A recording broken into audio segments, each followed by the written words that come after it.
Eu vou conversar agora com a neuropsicóloga, a doutora Camila Telles. Doutora, seja bem-vinda, boa noite.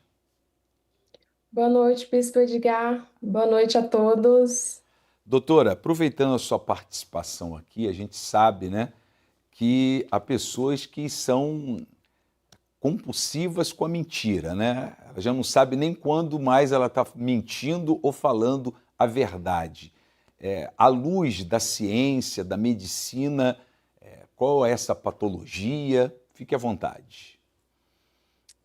Vou começar explicando um pouco o que que é a mentira. Certo. Então, a mentira é um ato de manipulação, então é quando a gente distorce a realidade para obter alguma vantagem, para enganar alguém ou para fugir de uma responsabilidade.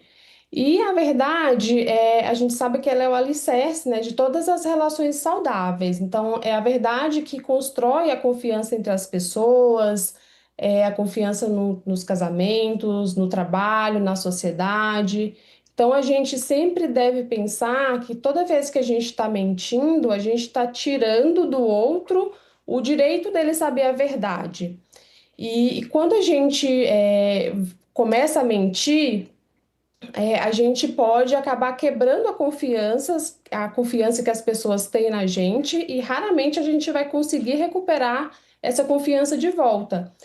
Então, a gente tem que ter muito cuidado, porque a mentira ela pode acabar com a nossa credibilidade. Aí, quando a gente realmente estiver falando a verdade, as pessoas não vão acreditar.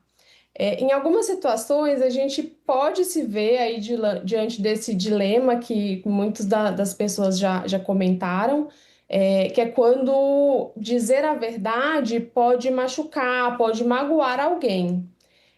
O Immanuel Kant, que é um filósofo famoso, ele falava que a gente sempre deve dizer a verdade, que em hipótese nenhuma a gente deve mentir. Já tem outros pensadores que falam que a verdade, quando ela é dita sem cuidado, sem empatia ou no momento errado, ela pode machucar alguém, pode causar algum prejuízo. Então, quando a gente está diante de alguns casos que a pessoa está fragilizada, uma pessoa que está passando ali por uma situação de luto, e a gente sabe que falar a verdade, a pessoa pode não ter estrutura para lidar com aquilo naquele momento, a gente pode se ver aí diante da necessidade de omitir ou modular a verdade naquela situação. Então, a gente vai procurar ali se existe alguma forma melhor de falar aquela verdade ou esperar o momento adequado para falar.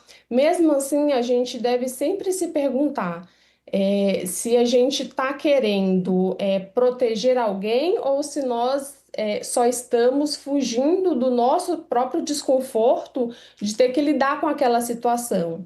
E aí, um ponto aí que também é muito perigoso é que quando a gente começa a mentir, usando a mentira do bem para não machucar as pessoas, essa mentira ela pode acabar se tornando habitual.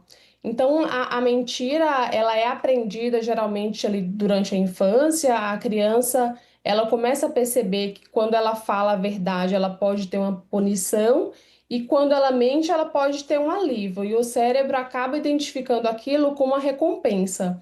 Inclusive, tem um estudo da Universidade de Londres que fala que o cérebro ele acaba se adaptando à desonestidade. Então, conforme a gente vai mentindo, o cérebro ele vai se acostumando à mentira. Tem uma área do nosso cérebro, que é a amígdala, quando a gente mente pela primeira vez, ela emite um sinal de alerta de estresse. Mas conforme essa mentira vai se tornando habitual, esse alerta ele vai diminuindo. E aí o perigo é a gente usar a mentira do bem como desculpa o tempo todo, pode fazer com que o nosso cérebro acabe se acostumando.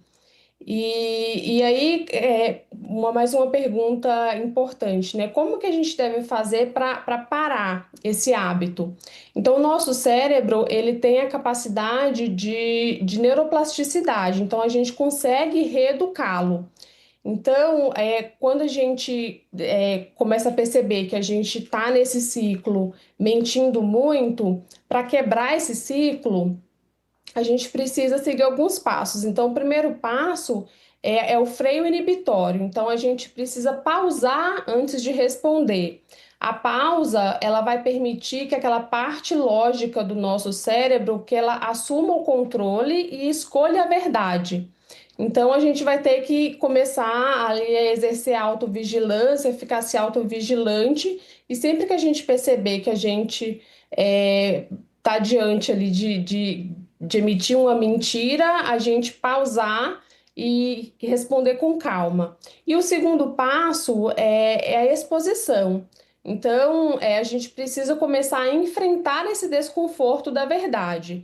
Então, quando a gente começa ali a ser honesto, mesmo nas pequenas coisas, e a gente percebe que o mundo não vai acabar por causa disso, o nosso cérebro ele vai desativar esse modo de medo, e aí quanto mais a gente fala a verdade, esse vai ser o novo piloto automático do nosso cérebro.